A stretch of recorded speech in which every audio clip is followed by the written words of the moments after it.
Hi everyone, this is Eric Bond, the founder of Beat The GMAT, and welcome to today's session, which is an exit interview with Martin. And we're going to talk about how Martin was able to get into Harvard Business School, of course, one of the most selective and reputable business schools on the planet.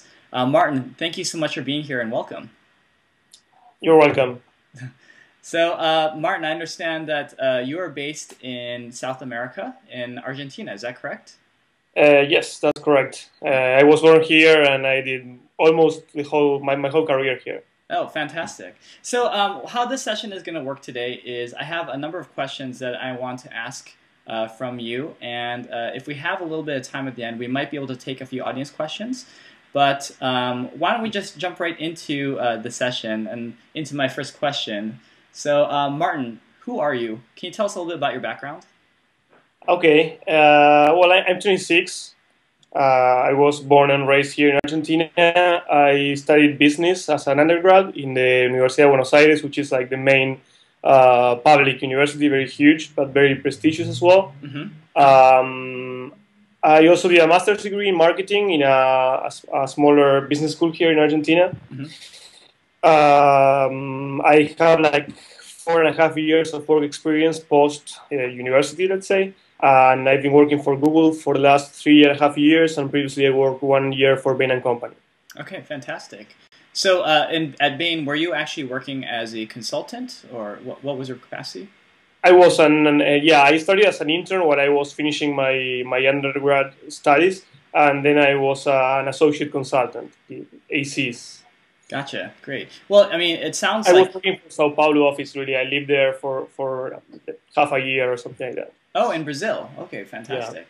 Yeah. I mean, Martin, when I hear your background, you know, you've done some international travel. You've worked at top companies like Bain and Google. It sounds like you have a really good hold on your career. So why business school? I mean, why did you decide that an MBA was for you? Well, that's a good question, actually. I thought a lot about that before applying because it's a huge investment for us. Mm-hmm. Even more considering our salaries here. I think that I'm passionate about business, and I am sure that I want to pursue a career in business. And I am also quite ambitious. So I think like if I'm gonna do this for a living, I will do this the best I can. So mm-hmm. I try to do the best at school first, then work for the best companies, and I think that the MBA is like a natural step in order to grow and to become a leader in the future. I think that apart from the career side of the decision, it's also a very interesting life experience. Going to the US, living there for a couple of years, meeting hundreds of very smart people from around the world. I think that must be a life-changing experience, and I also think that it will give me inspiration for the years after that. Can't argue with that at all. So, you know, along with Harvard, you know, I'm sure that you applied to some other schools. So can you talk to us a little bit about the process that you went through in selecting the schools that you even wanted to apply to? Well, it wasn't a very structured process at first. I had a chance to meet a lot of people with MBAs from top schools during my years at Bain and at Google. Mm-hmm. So in a way, through knowing them, I started to know how was the culture of each of these schools and which were the strengths of each of these schools. So I came up with a list of, let's say, 10 schools based on my feeling, let's say, yeah, on my gut and on the rankings, for example, and that kind of harder data. And then I sat down and thought which of these are my short list, and I came up with about 6 schools. And then I just sat down and started seeing the deadlines for round 1, and I just chose those which were like separate for a week or two in order to prepare each application and the essays in the meantime. But I was lucky enough because my two top choices, which were Stanford and Harvard, were quite apart. So that allowed me to apply to both of them and to other 2 schools as well.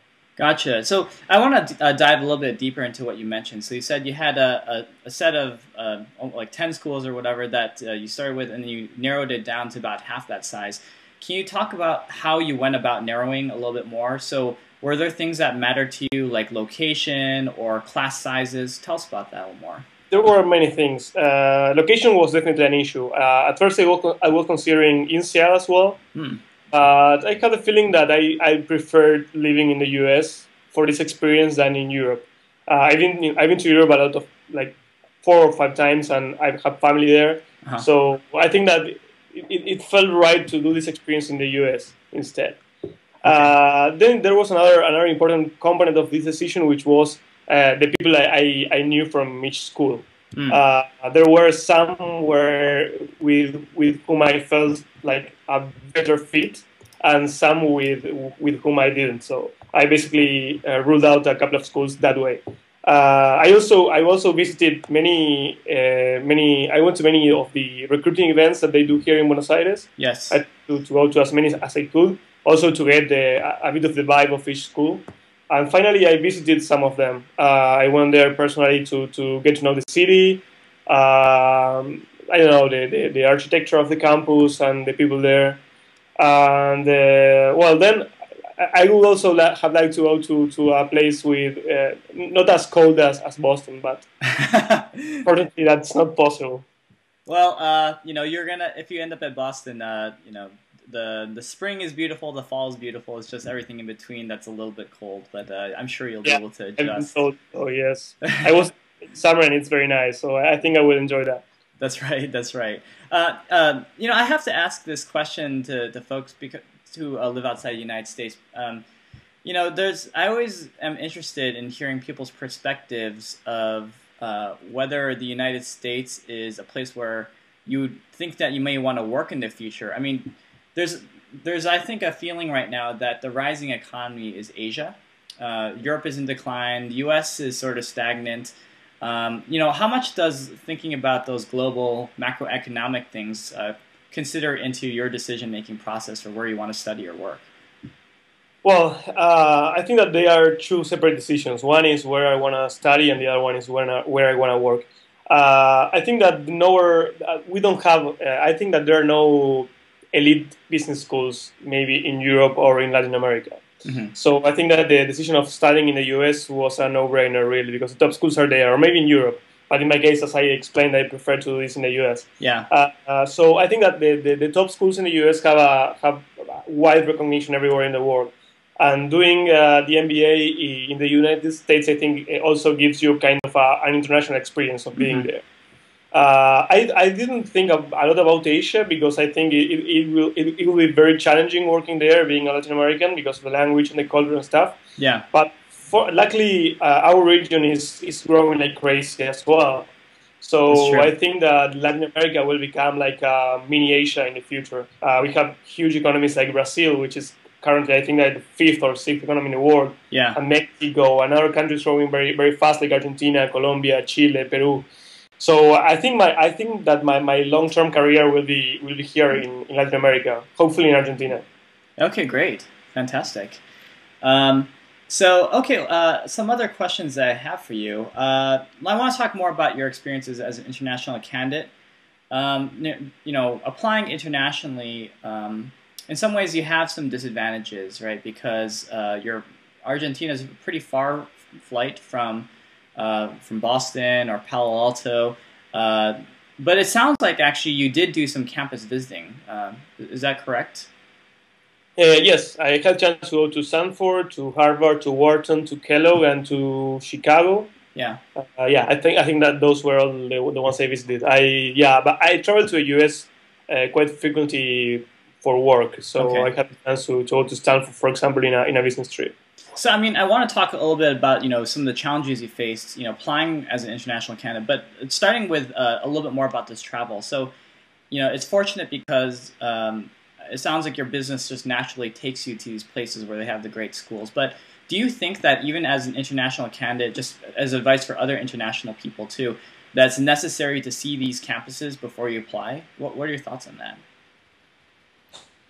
I think it's not necessary, really. I think that you can go through a whole process without visiting the campuses. But maybe it helps you to make your decision, your final decision on where to apply first and on where to go finally if you have a choice.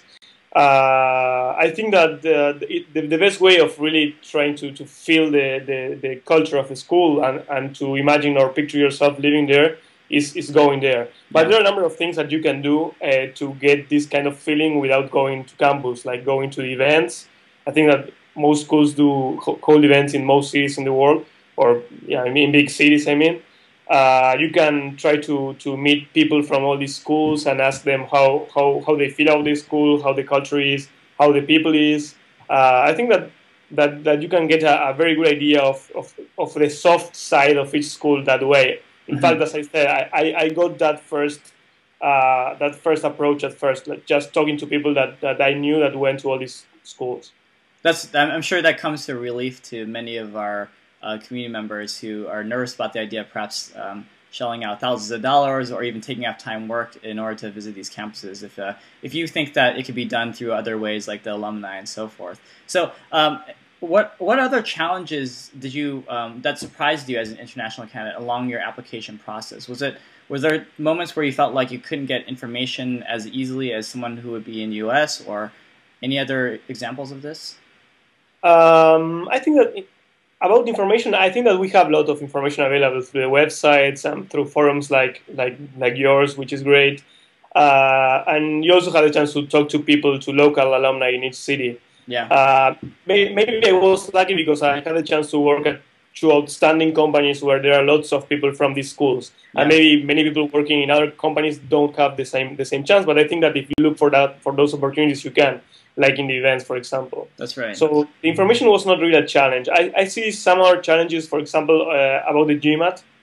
I think that in Argentina we are not used to these kind of standardized tests. Oh, okay. Yeah, it's kind of a cultural shock when we had to study for these tests and do them. I think that the same happens to most Latin Americans and maybe many continental Europeans as well. Yeah. Maybe in Asia they are more used to these kind of exams, but here it's not common at all. So it was a challenge, and I think also that our education on math and on the quantitative side is not as good as maybe in the US or in Asia. Wow. So that okay. was also a challenge. That's fascinating, and I do want to talk about your GMAT experiences in a moment. But another question I have for you. Well, obviously, I'm speaking to you now. You speak English fluently, but did you even see any problems with? I imagine that Spanish is your first language. Is that correct? Yes. In Argentina, yeah. So, did you think that there was? Were there any challenges even with language, simple, American English language, when you're approaching your prep for? Maybe the GMAT test, or even just the application itself? Well, definitely the GMAT, the verbal section of the GMAT is a challenge. It was not very hard for me really, if I have to be honest. But I know that for many people it's much harder than the quantitative side because of the language and because they ask for a very specific kind of English and of grammar. So that's definitely a challenge, but I think that for English-speaking people, it's also a challenge. Yeah. So I don't know if that's something which is wrong about the people who don't speak English as their mother tongue. I was lucky enough to work for American companies through my whole career and interacting a lot with people from the States. Yeah. I also lived in Brazil and communicated a lot in English there until I learned Portuguese. So I had quite a lot of practice, but I think that definitely it is a challenge for most people who do not speak English, because you also have to take the TOEFL then, which can also be a challenge. Maybe you speak English, but then if you are not very used to using it or to writing in English, maybe the essays for the GMAT or even the essays for the applications are also a challenge. For me, it was not that hard, but I think that definitely it's easier if you are born in America or in England or in some other English-speaking countries. Sorry. Right, that's right. So I do want to talk about your GMAT prep, and I'm fascinated too that you mentioned that in Latin America, standardized tests are not something that's really part of the culture, because in the United States we have standardized tests all the time. In Asia, it's far worse. Standardized tests are your lives, it seems, at times. So can you talk about how you went about preparing for the GMAT, and also maybe tell us some of the things you thought you did really well during the course of preparing for the GMAT? Right. Well, I think that the first thing I did was talking to as many people as I could about their what they did and asking them to share their best practices with me. So I think I had quite a good idea of the time I needed and and where to study and how to study. I profited a lot from the experience from other people. And I am quite structured as a person, so I just started by making a timeline for the whole 2011. Yeah. So I knew that I will come back from holidays, from my summer holidays in March, start preparing the test for maybe 3 to 4 months, then take the test in July, and then start with the essays and stuff in September maybe. So I think that time planning was crucial. Particularly if you have a lot of work. I think that most applicants work in quite challenging environments in very dynamic companies. So if you are not organized time-wise, it might be a challenge to prepare and to have enough time to study. Gotcha. So those were the first two things, like talking to people who had done this before, and then planning my application year, let's say. Okay. So how far in advance did you take your GMAT, like before you actually submitted your applications? Did you take your GMAT like a year before, or? No, it was like a month before. I took it in mid-July, I think, because I went on holiday for like 4 weeks. So I knew that I had to take it then, because if not, I will make it to the round one deadlines. Yeah. So no, yeah, it was a month. I recommend taking a bit more time, because if you don't get the score you want at the first try, you need to have some margin for trying it again. So maybe doing it at least, I don't know, if the round one deadlines are in late September, you should take the exam for the first time maybe in late May or in early June, so you can take it again. I totally agree with you. You in your case, you kind of were living a little bit on the edge, because if the score wasn't as strong as you had hoped, then it would be very difficult for you to retake it on time to apply round one. But it was been a challenge, but luckily, I mean, it worked out for you at the very end. Here you are sitting today talking about how you got into Harvard. But just to our other community members who are watching right now, I think Martin's suggestion of taking it in spring is really good. I usually like to recommend April or May as well, because that'll give you plenty of time to take the test again and apply round one if necessary. But hopefully you're like Martin and will be able to just take it just once. No, I think that if you know that you are applying at a certain point in time, you can prepare it even earlier. If you feel that you have 1 year that you are quite comfortable at work, you can use your spare time to prepare that, even if you are like a year in advance. I know people who does that, prepare the test very, very calmly for a lot of time, and then take it and then apply like 6 months later. That works for some people. I think that it's not necessary. It depends on what your priorities are at each point. That's right. That's right. Okay, great. Well, let's so you've talked a little bit about your GMAT prep strategy and how you went about preparing for the GMAT, and I want to talk now about your essays. So, can you talk a little bit about how you went about preparing to write your essays, and really details like, did you outline your essays beforehand? Did you talk to a lot of people before you started writing? How did you go about the actual writing itself? Well, I was working with an admissions consultant, so he helped out a bit. But I think that the first step is just I don't know if the words exist in English, like well, never mind. Like looking inside yourself and trying to. Oh yeah, self-introspection. Yeah. That's what I meant. So I think that's the first step, like going through the main questions and really thinking about, well, what in my experience or in my life I can highlight in order to answer these questions. Yeah. I think that was very important, because at the end the questions start repeating themselves. Most schools ask questions about the same topics. Okay. So for the first set of essays, you take the time to think about your life, your work experience, and your leadership experiences and all that. And really, why do you want an MBA, which is very important, and it's not so obvious. That's where you should start, I think. And that's what I did. I took the questions, I wrote some ideas about each of the, like, for example, about the setbacks. I thought about like maybe 6 setbacks and 6 achievements and that kind of thing. And then I talked with my consultant in order to see which of those maybe are more likely to be remembered by the people in the schools. And then maybe I also was applying in parallel with a friend, so we also talked about this all the time. So that was also helpful.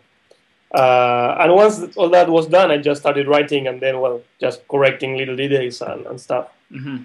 And always trying to be honest, because it's much easier writing this kind of stuff when it's true. So I always try to stick to the truth.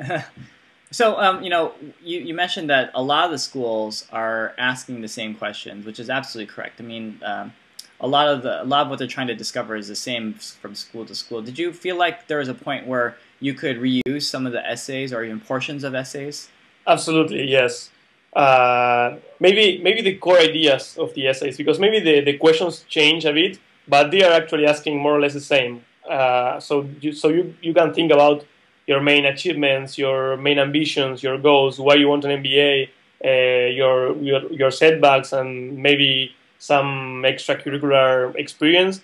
And combining all that, you will write most of the essays. Gotcha. So I think definitely if you prepare more and more applications, each application is easier and faster than the previous one. Okay, that's very good to know. And You should be very careful though, because apparently they don't like noticing that you are copy pasting your essays for every school. But I mean, I think that's a really good warning, Martin. And I'll tell you this: it sounds almost too simple, but a very, very common thing that happens is people will not be careful when they're copying and pasting portions of their essays or even all their essays from school to school. And I've heard many admissions officers tell me that, I'm reading this application for my school, but then I see that they're only referencing Duke or they're only referencing Stanford. And, I've been there. Actually, I've applied to business schools myself. I know that towards the end it could be really mind-numbing in terms of how tired you are. But for everyone out there that's watching, be sure to carefully proofread, because it's a kind of a big mistake when you're applying for Harvard and you keep mentioning how great Stanford is. But our community is too smart for that, I'm sure. Moving on to some other questions.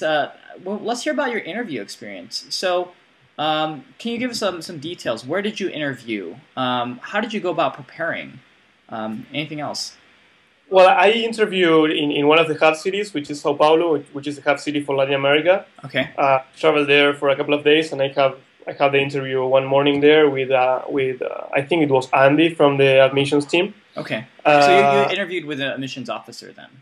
Yes, I think that Harvard only doesn't have alumni interviews, so you have to travel to Hub City or maybe do it through Skype. Okay. The preparation was it was pretty simple actually. I worked a bit with my consultant. He kind of suggested which questions they might ask, so we practiced a lot. At the end, it was worthless because they asked completely different things. So I talked to other people who interviewed with Harvard, and some of them were rejected, some of them got accepted, but the experience of everyone was very different. So some of them were asked like the typical questions that an admission consultant or an online forum, can tell you, but somehow like mine talked about something completely different. So it's quite hard. What did you feel that your interview was more of a stress interview? Did you think that the admissions officer wanted to see how you performed under stress, or were they just really bizarre questions? No, actually, it was very easy. It was like very comfortable interview. Okay. I went there. He was very friendly, and he asked like a lot of things that I knew really well. Like he asked a lot of questions about my company, about the online and the internet marketing in Latin America, about which was my idea about the future of the market in this region. That kind of question that was really easy because I work with that every day. So I kept talking about that, and then he moved to some questions more related to personal essays. Okay. So I had written in one of the essays, I had written about my Basque roots and my ancestors there. He asked about that and the political situation in northern Spain and that kind of thing. So it was like an informal conversation. Really, it felt like too easy, and at the end I was very worried because he hadn't asked any of the, let's say, the important questions. Why Harvard or why an MBA? So it was quite weird, but it was a very good experience. Okay, so in your case, it actually was a positive unexpected in the sense that you may have over-prepared coming into the interview with some of these tough questions, but it ended up being much more conversational than than grilling you Yeah, about why Harvard and so forth. he also asked like a couple of the more foreseeable questions, like for example about my experience at Bain, he has something like what I liked at Bain and Okay. what I disliked at Google and that kind of thing. But it was like the questions that you can foresee, but in a more like creative way because he didn't just ask the typical question. Okay. So well, it was fun really. So I want to ask a couple more questions about your interview, but almost to embarrassing great detail. So was there interview at a hotel? Was it at an office? Where did you conduct a? Harvard has a research center in Sao Paulo, Okay. so it was there. They have like an office in an office building where with some people working there. So we had the meeting there the interview there in a meeting room. Okay. And this is going to sound like a silly question, but what were you wearing to this interview? Well, I was told to wear a suit, Yep. blue suit with a solid shirt and a tie. So I think that for this case, it's good to wear that because I think that it's not the same when you interview with an alum or when you interview with someone from the university. I had my interview in Kellogg with a woman that had sat there. Uh-huh. I also wore a suit to that interview, but we knew each other from before, and she knows that I work at Google, so maybe it was a bit ridiculous wearing a suit Yeah. to the interview. But in the case of Harvard, I think that it's very advisable. Yeah. I think a suit is completely appropriate. It's funny though because last week we had an exit interview with a guy named Mike who talked about his experiences with Stanford, and in some cases this might actually relate to you too because at Stanford, it's a West Coast Silicon Valley school, and on the West Coast, California, we're very casual. So it's very rare to find anyone walking around with a tie. Usually when I'm walking in Palo Alto and I see someone with a tie, I'm thinking, oh, that guy's a venture capitalist or a lawyer. It's interesting because the general rule that I have for myself is if it's a West Coast school, you may be able to get away with not wearing a tie. But for East Coast schools, which are older, more traditional, always wear the full suit as a man. And I can't really advise women because I don't really know women's fashion as well. But yeah, no, I think that it's interesting in your case too because you work at Google, which I imagine even in Argentina is on the more casual side in terms of work dress. Like you don't wear a suit to work every day at Google, do you? Never, really never. If you go with a suit, it's like everybody starts questioning you. You are going to interview somewhere else. Exactly. Like you're going to interview somewhere in Microsoft? Yeah. Or something? Yeah, consulting firm or something, yes. Yeah, okay. Well, that's good to know. And so, heed Martin's advice, wear a suit at Harvard. It worked for him. It'll help you at least. I think that even for a school in the West Coast, if you are in doubt, I think that with a suit you will be safe. Maybe you can go with somewhere else, with something else, but if you're in doubt, I think that the suit is like the safe choice. I don't know. Well, maybe they think that you are too serious for them. I don't really know. I wasn't interviewed by Stanford, so yeah, it's really a funny issue because at least for me, when someone's interviewing for a job at my company, so we're in San Francisco area, incredibly casual. In fact, I'm sort of dressed up right now for this exit interview with Martin, wearing my little flannel shirt and crazy blue color. But if someone showed up in a suit to my office, I just wouldn't be able to take them seriously because I would think this guy just does not have a cultural fit. When you go to the Stanford campus, it's interesting because I told the story last time. When I was an undergraduate there are people who would show up in their pajamas, barefoot. It was, oh, that's too much. I say it's far too casual. But you get a sense of how casual that campus is, right? Harvard, on the other hand, when I visit their campus, tends to have more well-dressed people. Maybe it's because it's the East Coast thing. Maybe it's because they're a little more conservative there. I'm not sure. But in some ways, you want to reflect yourself as a candidate, right, to the school. I think it's different if you interview in campus or if you interview in a hub city, for example. Yeah. In the case of Stanford, I think they interview in your own city, so maybe you will show up with your usual working clothes because of time and stuff. If you work if in the case of Harvard, you are going to a hub city specifically for an interview. Yeah. So I think they are expecting you to be prepared for that and to be dressed up for that. I think that's an excellent point, Martin. Is even if Stanford or Harvard or whatever school came to South America, to Buenos Aires or Sao Paulo to interview there, there's a big difference when you're interviewing outside of campus versus when you're interviewing in campus. And I think that is a very important distinction for international candidates. if you're going to be interviewing outside of the campus, you always have to go with a suit. That's the safest bit. That it's just yeah. So I think that's an important point. So we spend a lot of time talking about what to wear, but it's always, people are always interested in these questions. Yeah, they always ask those things. Yeah, yes, they're always interested. Okay, well, I have just a few more questions, and then we can answer a couple of questions I'm seeing coming in from the audience as well. Let's see. Okay. So, what do you plan to do after business school? So you mentioned that this is going to be a great boost to your career, but specifically, what do you want to do? Well, I think it's a bit hard because apparently the MBA is this life-changing experience, and your mind will become more open, and you will be exposed to a lot of industries and ideas and stuff. But I have a default plan, which is coming back to my own industry, or even to my own company. So maybe I see myself going back to Google in Latin America in 2 or 3 years. And I'm really passionate about the internet and about this industry and the potential that this industry has in our countries down here. So I think that would be great to work in a company like Google, or maybe some other big company, or maybe starting my own business on this area, let's say. But I know that maybe there at school you will know new industries and new people, and you will end up changing your mind. So okay, I can have a plan, but I'm not sure what I will do after that. So currently you serve as a product marketing manager, right, at Google? And yes, I think for large advertisers here in Argentina. Do you see yourself wanting to change functional roles to maybe product management or operations or sales, or do you want to do the same kind of work even when you come back? I think that I would like to try something more related to business development, or maybe planning and that kind of thing.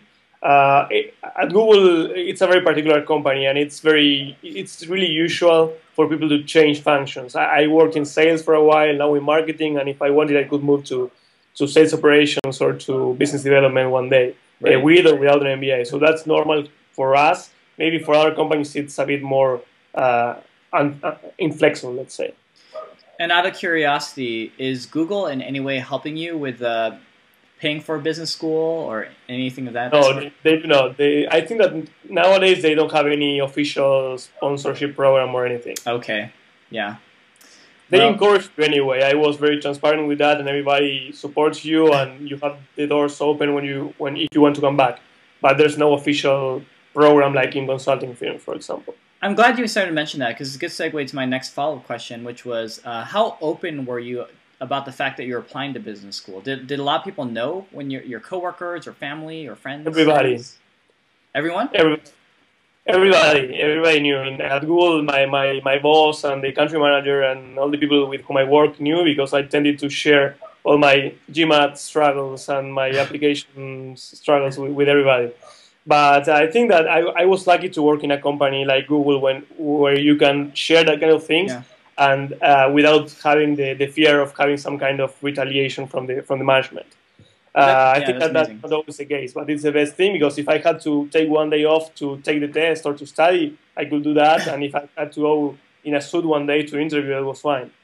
Okay, wow, that's really, you are very, very fortunate, because I know some of our colleagues on Beat the GMAT work in places where they're very nervous about sharing that kind of information with their bosses because of maybe different conflicts that might arise. But at least for Google, in your case, and it was no conflict at all. I mean, but even beyond this, I'm fascinated by the fact that you told a lot of people, because didn't you get worried by the idea that maybe, if this didn't work out, if I didn't get in anywhere, I'd be embarrassed? I mean, did the thought ever cross your mind?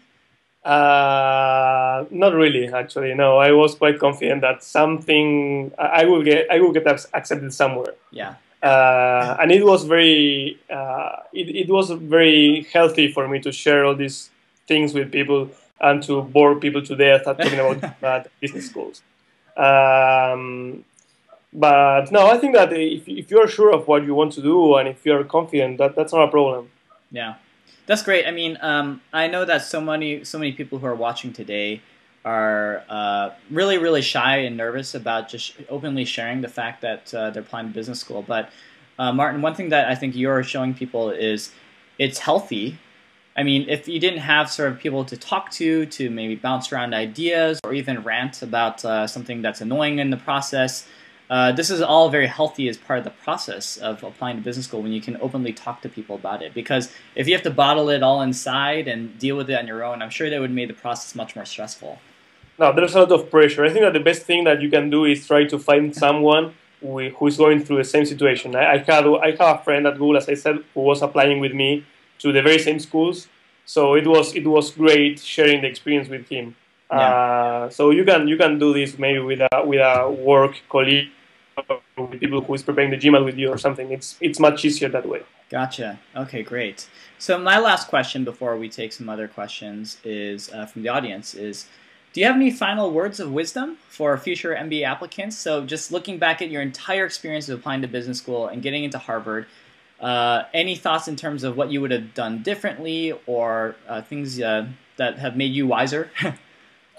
I think that the most important thing for this is determination, because it takes a lot of work and a lot of discipline to be focused and to maybe dedicate your free time to doing awful GMAT exercises. So you have to be sure that you want to do this. And once you have this, once that's clear for you, it makes it much easier to dedicate all this time and all this effort to work on this. I think there are some things I might have done different, but mostly details. I think that if you really know that this is what you want to do and why you want to do it, that's the most important thing. Yeah. I think I could have prepared better for the GMAT. Definitely, I think that I tend to procrastinate a lot and to do things at the last minute, as you notice on my page. But it's much easier if you take the time and if you study harder and if you do every exercise and pay lots of attention to your GMAT class or whatever you're doing. That's the only thing I think I would have done differently. That's great. Yeah, you know, one takeaway that I have just speaking with you today in this interview is, and this is something I really admired, is you walked into this process, this entire MBA admissions process, with a lot of confidence.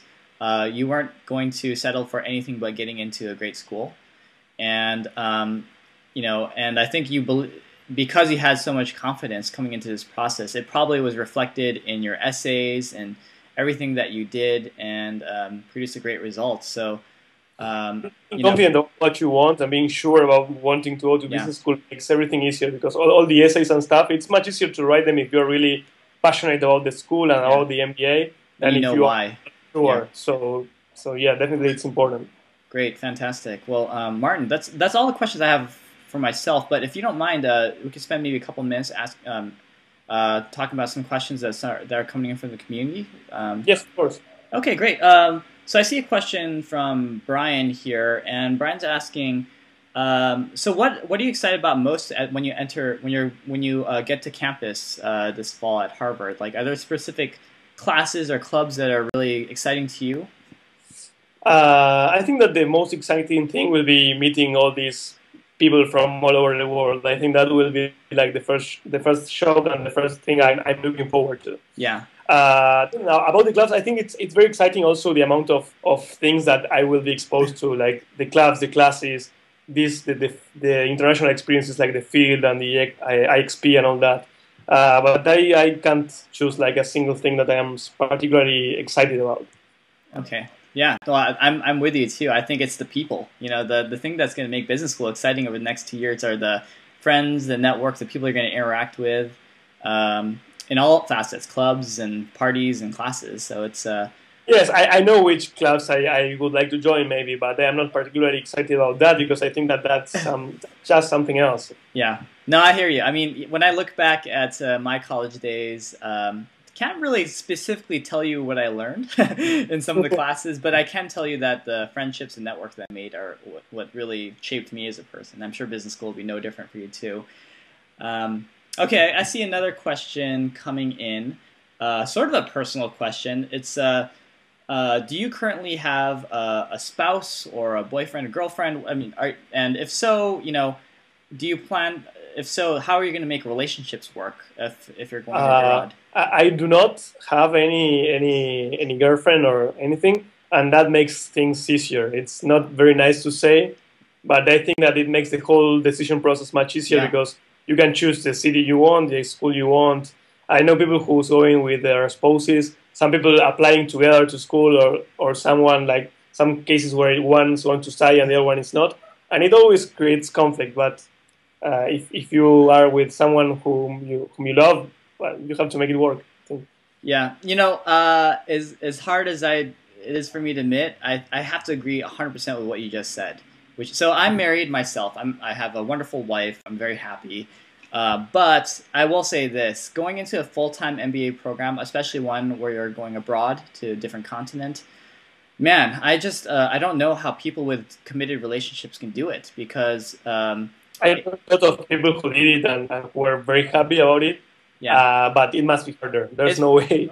It's possible, but I will also say this: just going in as a single guy, at least when I visit business school campuses, you meet very attractive people who are not only good looking but very smart. I mean, it's a great place to go as a single person, right?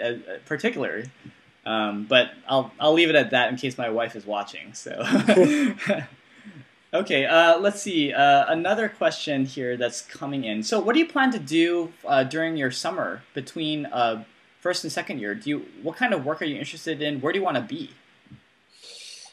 Well, there are some alternatives. I think that I might like to explore some of the more traditional MBA industries like private equity. Yeah. I think that people say that you make a lot of money there, and I think that the business that they are in is very interesting.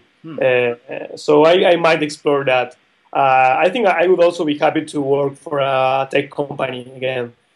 Maybe coming back to Google for the summer wouldn't be the best choice because I already know the culture and it wouldn't be a big learning experience. But maybe going to some other great company, I don't know, like Facebook or eBay or that kind of business or a startup would be very exciting as well. I think that those are my main two ideas. And maybe also exploring some market where I maybe will not go afterwards, like Africa or Asia. Yeah. Gotcha. Well, Martin, I will say this. I heard about this really exciting startup in Silicon Valley called Beat The GMAT that may have a summer position open if you're ever interested. Don't answer that question. But let me ask you this. This is a follow-up that I had. I've noticed a trend where people who are getting into business school now sometimes leave their jobs early to do an internship even before they start school. Is that something that you've considered doing? What do you want to do before business school? I didn't hear about that in Argentina. I think there are not many people applying to business school here, but people just work until they leave for business school. Okay. In my case, I'm planning to leave maybe 2 months in advance, have a chance to travel a bit, and take some time to finish pending issues here, like immigration stuff and visas and that kind of thing. Gotcha. Okay. Let's see. I got maybe we have time for just one more question here, and let's see one that I want to try here. Okay, this one's coming from Victoria. So Victoria actually has, she wants to ask a GMAT question, and this is one that people love to ask for some reason, which is, can you tell us how many practice tests you took during your GMAT prep? Very few, actually. Not enough, definitely. I think I only took 3 of them. Like the real computer adaptive tests, only 3. I think I did 1 Kaplan and the 2 official ones. Okay, and then I did some in paper. But the verbal and the quant parts separate. Wow. So only 3. Yeah, so just my thoughts, my reaction is I'm not sure I would actually recommend Martin's path. That's a... No, definitely not. My GMAT was not very good, so definitely don't go that way. You should practice more and take more time, as I said. You should take like a couple of months more in order to take it a second time if you need to. So may I ask this? This is sort of a personal question, but what did you score on the GMAT? It was 710. But I had an awful quantitative score and a very good verbal one. That's interesting. I mean, I would not call 710 a low score by any means. It's probably about average for Harvard applicants. I understand where you're coming from, though, because I tend to find that international applicants want to have even higher GMAT scores because they know that it's just one more thing that they have a more competitive pool of people to compete with to get into business school. But yeah, 710 by no means is a poor score at all. I was actually worried because my quant score was very low. I don't remember it, but it was like 16th percentile or something like that. 16th, no, 60th. 60th? Yeah, 60th. Yeah, Okay. so it was very, very low. So I was worried about that. It was not a problem in the end, but Yeah. so if there's someone there with that issue, don't worry that much about it.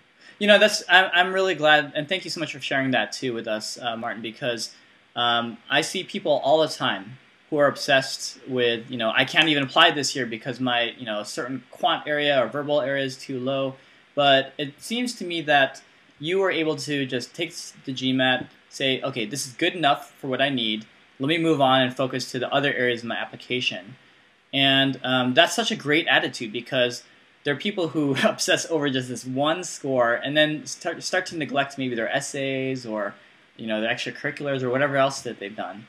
And it's just, the application is, GMAT's one part of it, but it's one of many other things that, the admissions committee thinks about. So of course, if you have like a 600, maybe, yeah, you have to take it again. But if you are there in that zone, I don't know, above 680 or something like that, you should work on the rest of your application. Yeah. Great. I want to just finish off with just one question that I have for you, and this touches on something I mentioned before, which is extracurriculars. Did you have any extracurricular activities coming into your application on the side? Well, that's another problem for international applicants, maybe, or at least for people in Argentina.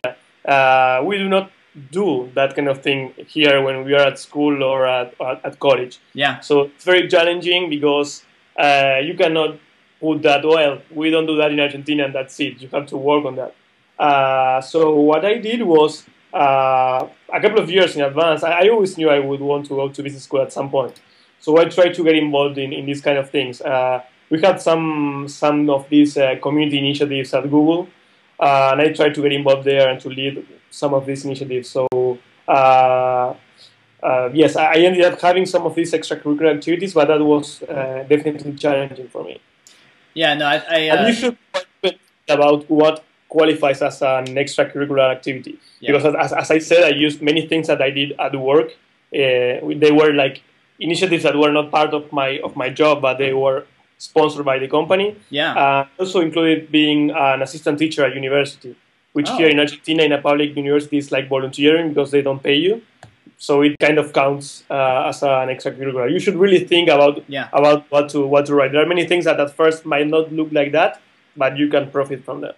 That's such great advice. So things could include, like, maybe if you're part of a social committee or a cultural committee at your workplace, or that those are actually activities that could count as extracurriculars.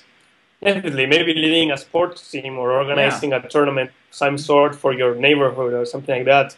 Yeah. There are many things that could qualify from that, and you can like present them in a way that show what that activity taught you, or what leadership position you had in that activity. Okay, that's great. I mean, this is I think you're highlighting a very important cultural distinction too, which is in America, growing up in our university systems, there's definitely much more of an emphasis that extracurricular activities are just something you should curate in your life. But I have noticed this among European, South American, as well as Asian candidates, which is it's just different. There isn't much of an extracurricular culture in the same way that there is in the United States. So I don't think that admissions officers will really count it too much against you if you're a little bit weaker in those areas versus Americans when you're applying. So no, I think that they assume that you will be weaker than Americans. Yeah. But that you cannot say just use that to say no, I didn't do anything because I am Argentinian. You cannot do that. You have to show initiative and do some stuff. But definitely, I think that they take into account that handicap that we have. Gotcha. Well, Martin, I just want to thank you so much for the time that you've given us to share your experiences in getting into Harvard Business School. Congratulations to you, and it's an amazing achievement. I'm sure you're going to have such a great time next year. I hope so. Thank you very much for setting up this amazing site. It was very useful to share the experiences with other people, and especially when you are waiting for the deadlines and the interview invites and all that, it's very nice to go there and see that other people in the world are suffering the same as you are. So Yeah. thank you. Well, thanks again, and I'm sure that the information you shared with us today is going to be consumed by generations of future applicants, particularly your colleagues in Argentina and South America when they apply to Harvard as well. So appreciate it, and if you find yourself in California for an internship or just in your America travels before school, and you're in the San Francisco Bay Area, I'd love to meet you in person and buy you a beer. I love the Bay Area, so I will definitely go there sometime. All right, that sounds great. Well, all the best to you, Martin, and have a great school year this fall.